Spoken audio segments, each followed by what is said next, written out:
Okay, so I'm getting the first of 5 knives ready for rust bluing. One thing to keep in mind about rust bluing, it is a good finish and it somewhat prohibits oxidation, rusting after it's applied, even though it's a rusting process in itself. One thing it doesn't do, it doesn't hide any scratches other than these 320 scratches I'm putting in it right now. So if you have any transverse scratches, one thing, you don't want any in a knife blade. That forms a notch, and that is where a snap can occur at that point if any flex is applied. So you do want to finish up with longitudinal type strokes and get every trace of evidence of any grinding marks out of this blade.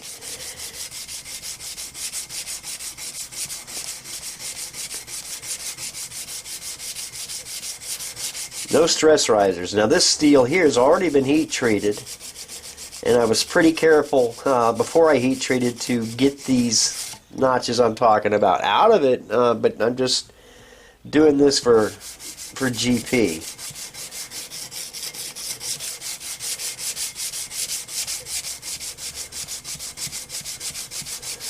But yeah, to get that stuff out before heat treatment sure makes your life easier than trying to rub one out that you overlooked after heat treatment. This steel is hard after it comes out of the furnace in the tempering phase.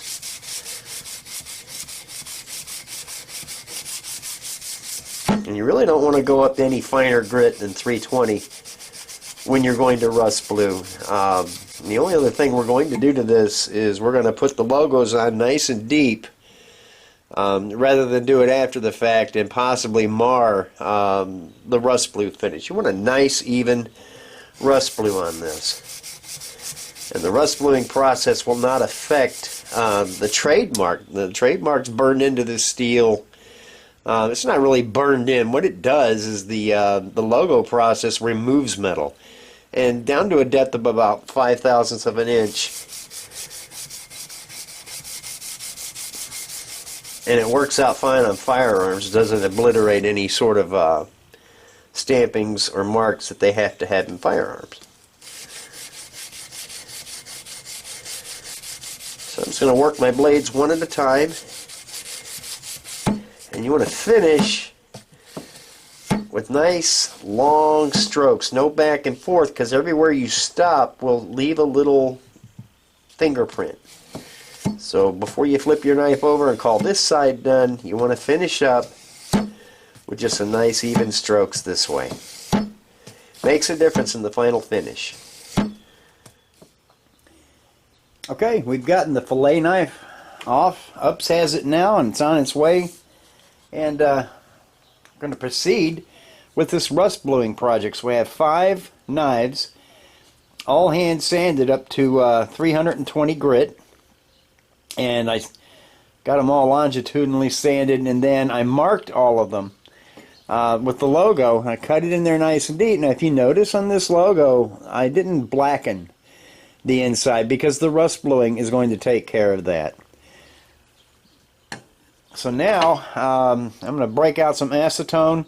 Everything is getting washed really well, completely degreased. And I have some brand new steel wool and a glass jar, and I'm going to wash the steel wool in acetone too. You just can't have any grease at all in the vicinity of rust bluing. So when we get all that finished, we'll start the process, and I'll take you through the steps of rust bluing. And it's going to be a long process, but I'll show you the first one, and then I'll give us shots as the process goes along, and you can see the finish deepening and becoming more dark. But it is about probably 7 repeats of the same thing until we get the level of blue that we're looking for. And then we'll proceed with the assembly, which is going quick because the handles are pretty much finished except for the sides. The edges are all finished and contoured, so we just only have to dress the tops down to grind our bolts off or our pins, whichever the case may be. So we'll get on with rust bluing. Okay, we're set up here After you have cleaned the knives or whatever you're going to be rust bluing very well with acetone, you lay them out and then you put these on. You have to wear gloves. Any oil in this process is going to just cause you to take it back off and do over again. So we're just take these one at a time, and for the initial application, you only let them stand for about an hour, come back, and then reapply. So what I've got is a clean jumbo cotton ball, and what you'd like is something big enough to be able to swipe down this blade and go in one stroke from side to side. There is no rubbing, and you try not to overlap your strokes if you can help it. So what I'm going to do is saturate, and I'm only bluing the outside edge, and about from here, these pinholes forward, one strike, and that's it. Just one nice even swipe, and then we lay it down. In my case, I'm going to hang it on a wire and come back in an hour and reapply. So shaking the bottle. Now, there are a number of different rust bluing solutions on the market. This is the stuff from Brownells. I like it. I've used it in the past for guns, and I think it just gives good results. So you don't want this sopping wet. Have yourself some paper towels handy. I have some over here. You do not want this, after you wipe it, to run in drips. It'll leave a track. So you use this stuff sparingly. You shake the bottle well, and then you just get enough in there. This stuff has a color to it, so you can see, kind of easy to see. But you just want this thing nice and moist with this solution.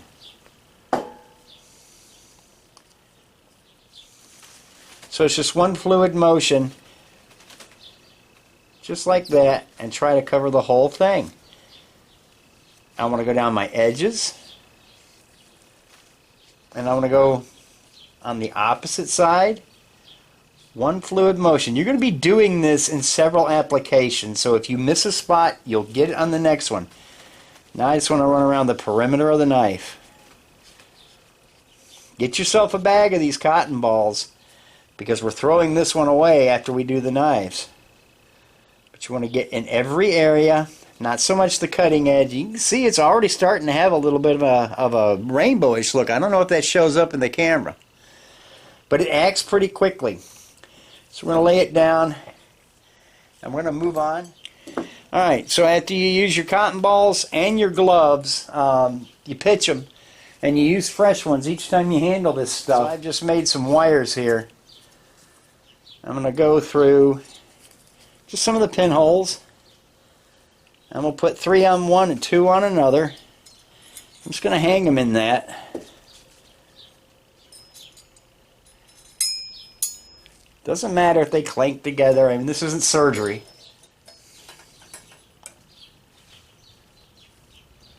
Alright, so these are hanging nicely. Turn the display. Alright, so I got those hanging nicely, and I'm going to check them in 1 hour. And if I don't like what I see, in other words, if they haven't rusted, they should have a little bit of red rust on them by then. If they don't, I'm going to recoat them as I would anyway, and then I'm going to put just, you see there's about 3/4 of an inch here, but I'm going to put about a 1/2 inch of water inside of this, and put this down inside of here, the insert for it, and then I'm going to leave that oil lay. Then I'm going to put the lid on and set it in the sunlight, and that'll generate some humidity in here. If that's what you want, that's what activates this agent and lets it do its job. Okay, so here's one after an hour, and you can see there is some of the bluing starting to occur, but mostly it's just very thin red rust. So we're going to reapply, and some of it is streaky, some's not, but eventually with repeated applications you're going to get a nice even coat. So this time it's going to be for 3 hours.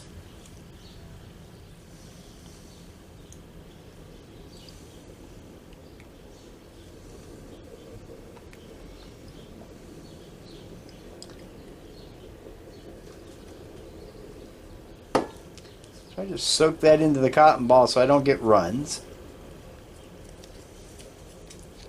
And just like the first time, just a nice even swipe. I'm holding it in the light, make sure I don't see any dry spots.